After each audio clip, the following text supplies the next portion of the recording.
జయ శ్రీమన్నారాయణ. బతుకమ్మ అని పేరు వేరైన ఈ దేవతకు బ్రతుకునిచ్చే అమ్మ అని, జీవన లక్ష్మి అని పేరు. ఈ మాసంలో ఈ రోజులలో ఈ పండుగ చేసుకోవడం ద్వారా, ఏ పండుగ చేసుకోవడం ద్వారా కూడా దాని ఫలమేం రావాలి అంటే ఆయు ఆరోగ్య ఐశ్వర్య అభివృద్ధి అని.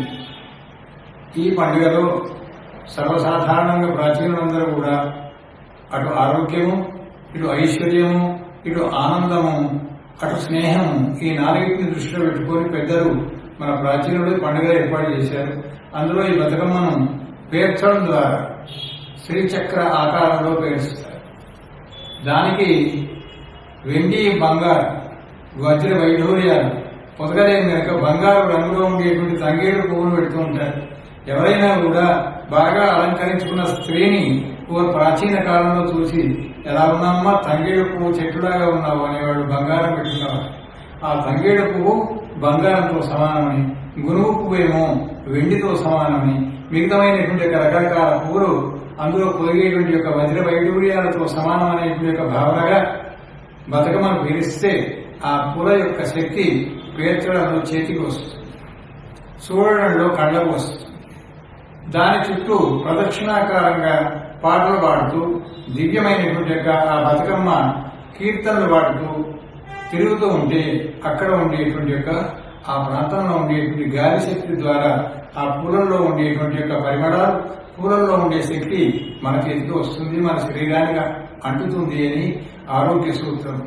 చేతులకు చేతులు వేసి చప్పట్లు కొట్టడం ద్వారా యాక్టివ్ పంక్చర్ చేసుకున్నట్టుగా చేతులలో ఉండేటువంటి యొక్క రక్త ప్రసారం సక్రమంగా సాగి ఆరోగ్యవంతమైనటువంటి యొక్క స్థితి శరీరానికి ఏర్పడింది.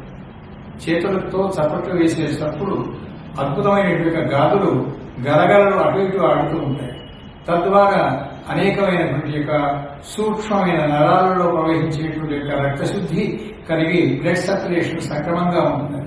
కాళ్లకు వేసుకున్న పట్టాల ద్వారా, కడియాల ద్వారా, అవి కదలడం ద్వారా కాళ్లకు ఉండేటువంటి యొక్క అనేక రకాలైన రుగ్మతలు దూరం అవుతాయని, దాని తర్వాత నోటి ద్వారా అందంగా పాడుతూ భజన్స్ చేసినట్టుగా బతుకమ్మ పాటలు పాడుతుంటే గాత్రం సక్రమమైనటువంటి యొక్క రీతిలో పలుకుతుంది అని. కాళ్లతో ఆడాలి, చేతులతో చప్పట్లు వేయాలి, కళ్ళతో చూడాలి, నోటితో పాడాలి, మనస్సుతో ఆనందించాలి. ఇన్ని రకాల అద్భుతమైనటువంటి యొక్క స్థితి బతుకమ్మ ఆటలో ఉంది. ఆ విద్యార్థులకు విద్య, కావలసిన వాళ్ళకు ధనము, ఆరోగ్యము, ఐశ్వర్యము అన్నీ ఇస్తుందని ప్రాచీనులు ప్రతిదానిలో కూడా ఆయురారోగ్య సూత్రాలు పెట్టి మన చేత పండుగలు చేయించారు.